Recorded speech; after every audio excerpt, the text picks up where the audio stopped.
The creation of the Ministry of Budget and National Planning in November 2015 was refreshingly novel. It brought under one entity, the Budget Office of the Federation, and the primary objective was to make budgeting a seamless process. The Ministry of Budget and National Planning supervises 4 parastatals: the National Bureau of Statistics, Center for Management Development, Nigerian Institute for Economic and Social Research, and the Budget Office of the Federation.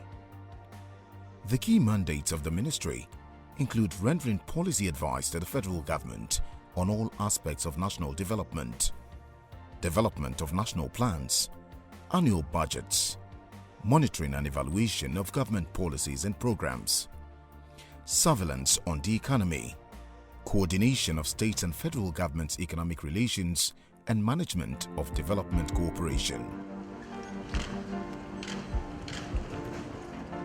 However, to remove the obstacles in policy implementations, President Muhammadu Buhari brought finance, budget and national planning under one ministry. The objective is to link budget with planning. In the past, there were beautiful plans, but implementation was difficult. Most notably was the challenge of budget implementation. These gaps created a significant strain, and the president needed to correct the situation. He merged the Budget Office and the Planning with the Ministry of Finance to maintain a dynamic trend of linking budget with plans and implementation. In a short period, the Ministry of Finance, Budget and Planning has achieved mind-blowing milestones. I will say we've made some progress in the sense that Nigeria was in a recession in 2016. We were able to pull the economy out of recession and consistently grow the economy over 3 years before COVID happened, and then we have this decline. We are working on a web app, which I call the iMark. Eyes as in eyes, because like you know, government earmarks, but we want citizens to iMark. So we are taking advantage of the Grid 3 technology which we have in the ministry. It's a geospatial technology that can tell you where you are on the face of the earth, so that as we develop this app, when budgets are put in place, we will layer these budgets on Grid 3 and layer it across the country, so that it will have those latitude and longitude for those projects. So when the app now begins to work, Nigerians download it on their handsets, and they can take a picture of a project. It will come to us with the latitude and longitude. And the reason we're also trying to do this is to ensure that there is integrity in the system. Nigeria is endowed with enormous natural and human resources, sufficient to place it among the first 20 developed countries of the world. It is Africa's largest producer of oil and the 6th largest oil-producing country in the world. With a population of over 200 million people, Nigeria stands tall as Africa's most populous country and Africa's largest economy because of the abundant human resources critical to national development. Despite the vast resources, majority of Nigeria's population wallow in abject poverty. Its economic fortune had significantly diminished due to lack of foresight, pragmatic plans, and poor management of resources by previous administrations.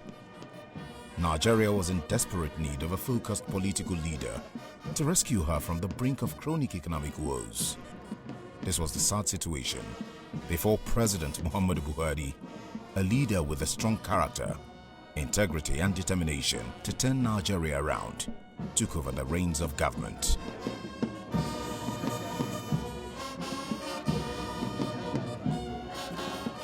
The challenges President Buhari inherited were colossal. The president, aware of the many hurdles which hindered economic sustainability, prosperity and overall national development, swung into action. The first major step was a radical move to develop programs and initiatives to drive the economy. There were massive stimulus packages built into the economy, such as conditional cash transfers to vulnerable citizens, school feeding programs, building critical skills in young people, implementing a microcredit scheme for small traders and artisans. President Buhari gave high priority to agriculture and other unexplored sectors. The birth of the social investment programs and diversification of the economy made the desired impact. Economic growth resumed and continued to improve, albeit slowly. Foreign reserves and capital inflows increased, and the trade balance remained positive. But all these were not enough.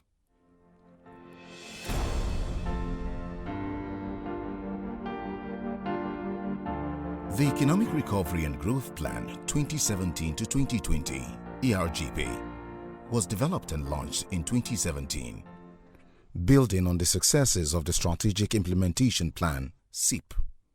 In the efforts to drive the critical sector of the economy towards realizing the strategic objectives of the ERGP, the ministry developed laboratories which were industry-focused.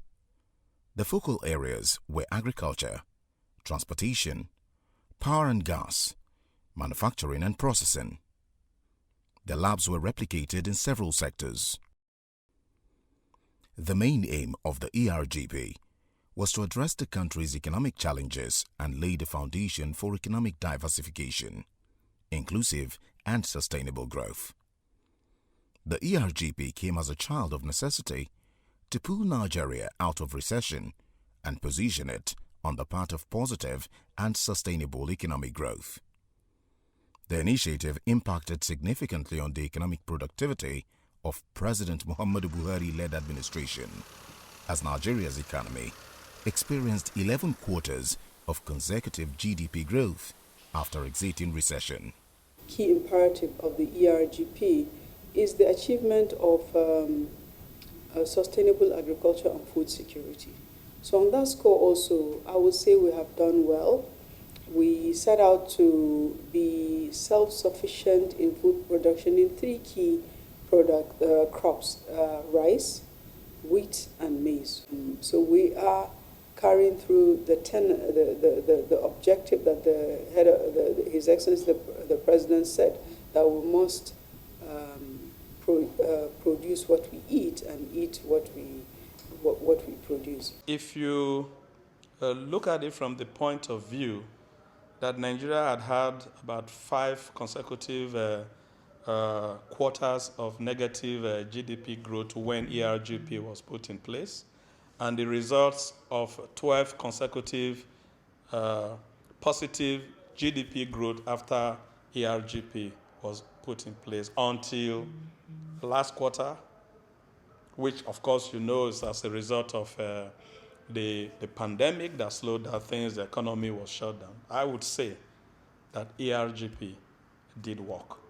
However, with the terms of reference that we have given to the Central Working Group working on the National Development Plan and the various technical working groups, they are still going to come back to us with the strengths of what we did, what the weaknesses are, areas where we have done well that we need to reinforce, and then the areas of weaknesses or threats where we need to do a lot more. Like a thief in the night, the coronavirus came. As in other countries, the pandemic ravaged global economies and made nonsense of every economic plan. The federal government, through the Federal Ministry of Finance, Budget and National Planning, responded promptly in equal measure by stimulating the economy in a way to reduce the impact of the pandemic.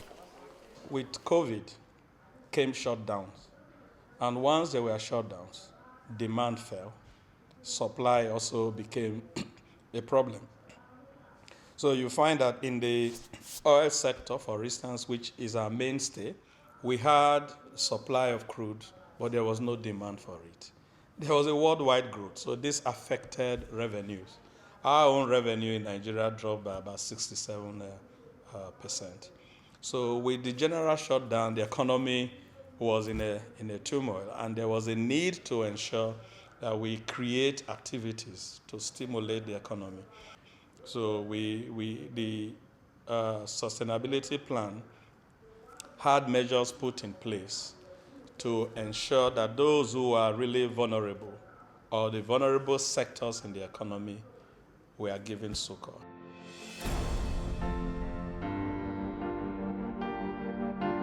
Underscoring the importance of national development and the plan to lift 100 million Nigerians out of poverty within 10 years, President Muhammadu Buhari, on Wednesday, September 9, 2020, inaugurated the National Steering Committee to oversee the development of the Nigeria Agenda 2050 and the Medium-Term National Development Plan, MTNDP.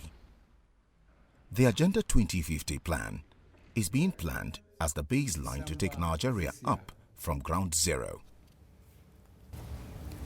Distinguished ladies and gentlemen, it is now my pleasure to formally inaugurate the National Steering Committee to oversee the development of the Nigeria Agenda 2050 and Medium-Term National Development Plan to succeed the Nigeria Vision 2020 and the Economic Recovery and Growth Plan 2017 to 2020. The mandate of the National Steering Committee include oversee governance structure comprising the Central Working Group and 26 technical working groups for the critical national assignment.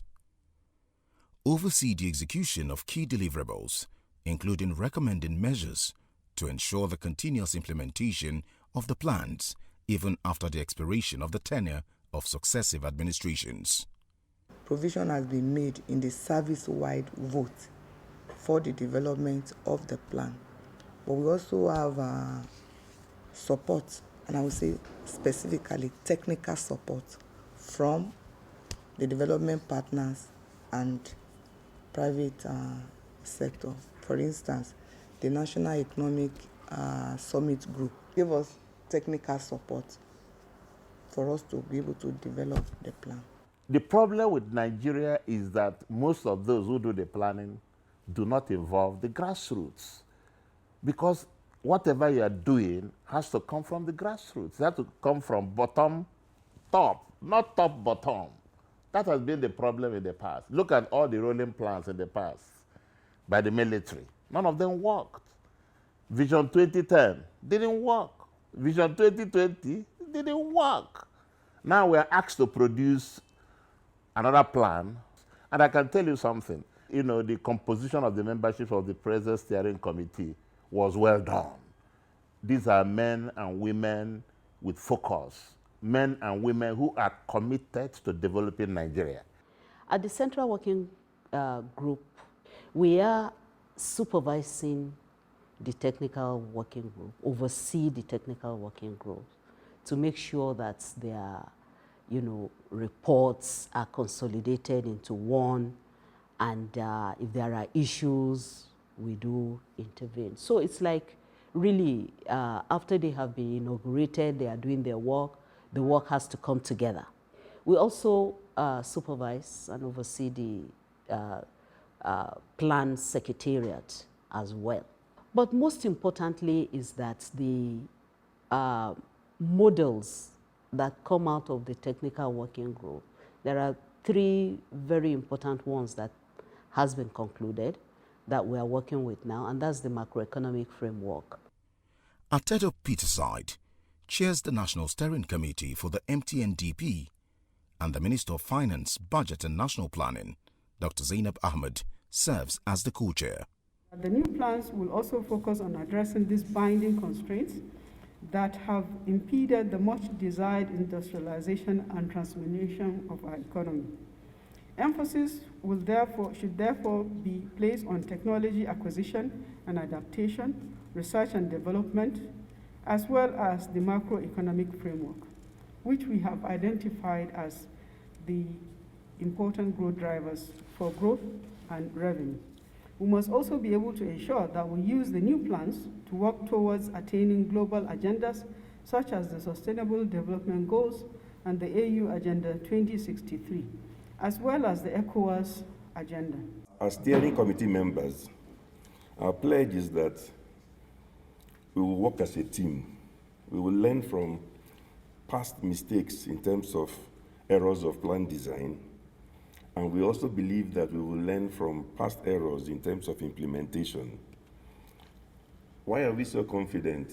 Partly because some of those past plans were done in an era of an oil boom. It is difficult to focus in a boom. It is a lot easier to focus in difficult times. Difficult times force people to become reasonable. So we believe that although these are difficult times, they're also the best time to get people together to seriously think about the future of this nation for the next 5 years and even going as far as 2050. The Agenda 2050 plan is indeed not just a federal government plan, but an all-inclusive national plan driven by the collective efforts of the private sector, with the involvement of 3 political parties, professionals, the youth, civil society organizations, states, Association of Local Governments of Nigeria, ALGON, and persons with disability. It's been said that we only plan, we don't implement, or even when you implement, we don't monitor to actually assess the impact. But with this new plan, and we are saying it's not the federal plan, it's a national plan. So we are saying that we not only earmark projects or earmark issues. This time, we want citizens to also be able to do what? Earmark it, to see what we are doing by monitoring it, evaluating it, so that we can assess the impact. So you can be rest assured that the plan we are developing will have such parameters. I was particularly excited from the beginning when I was told that they were inviting the major political parties, because a plan that goes beyond the horizon of this government, you cannot have this government alone do that plan, because the tenure of the time span of the plan goes beyond the life of this government. So if you talk 5 years, 5 years goes beyond the life of this government. And in many other countries, what they have done is that the major players have resolved some things in their planning. So I'll give you an example. In the UK, there are 2 major political parties. They have resolved some things. I'll give you just one example. Whether it is Conservative, whether it is Labour, the National Health Service has come to stay. If anything, they compete to tell you who will do more for the National Health Service.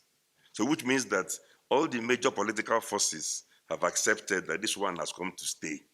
With this committee, I'm very sure, things will be fine, things will go okay, because the government is now making a serious effort in trying to get our people, included into the community. Our contributions are to make sure that in the new national development, the case of women is brought to the front burner. Discuss about gender equality, especially inclusiveness in government. And of course, you know that we have some areas in the constitution that says you have to go back to your homeland if you are contesting. All those little things that inhibits women from growing in the country, we want those things to be reduced at least to the barest minimum. There is a strong need for the inclusion of the youth in every plan.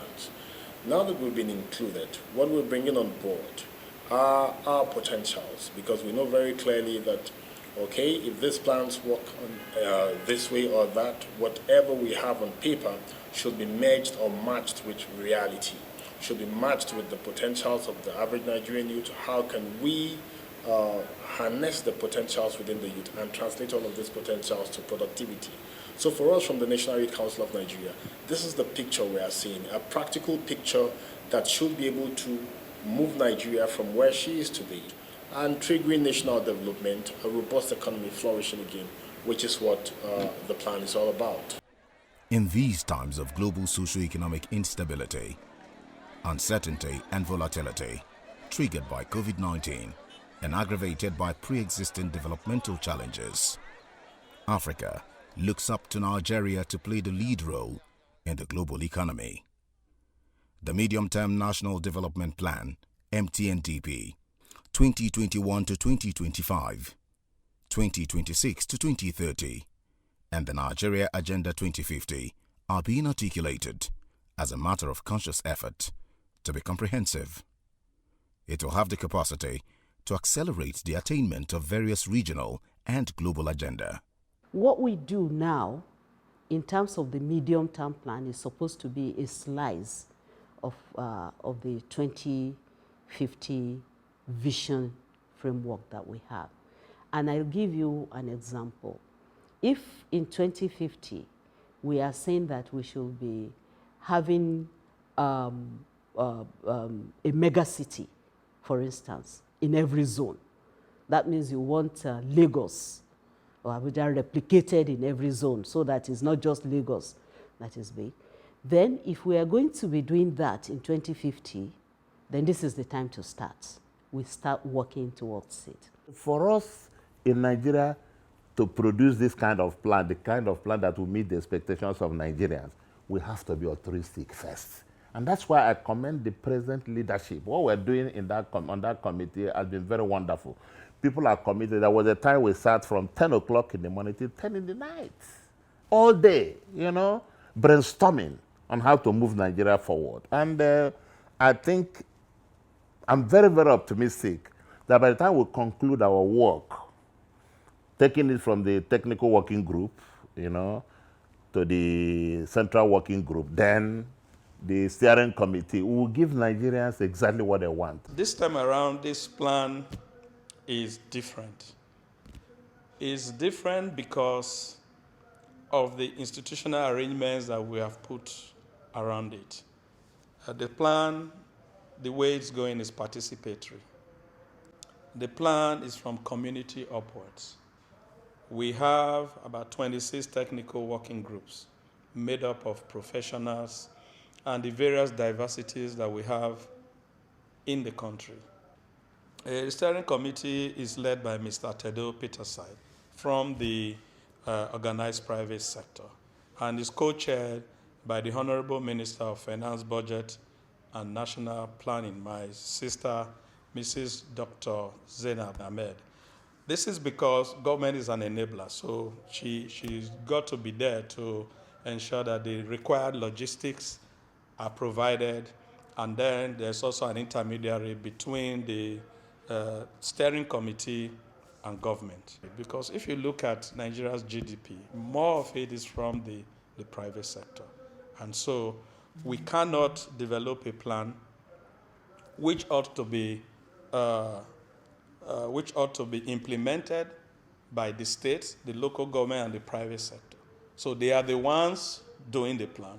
We're only coordinating and putting the plans together. So that's why I say this is a different plan. When you are part of the plan of a house, you know where the various rooms are and how to access it. And that's why I believe that the next plan will be a success. The plan is going to be detailed on a sector-by-sector basis. The end goals will be determined, and also the milestones will also be determined. The time that the citizens will feel the impact of the work of government is when we have a GDP growth that is higher than our population growth. Our population growth now is at around an average of 3.2%. So if you have a growth that is lower than population growth, it means your population is growing faster than the growth of the economy. So we're targeting 7% growth for the Nigerian economy over the next 5 years. The MTNDP will succeed the current Nigeria Vision 2020 and the Economic Recovery and Growth Plans, ERGP. At the same time, Agenda 2050 is a long-term perspective plan.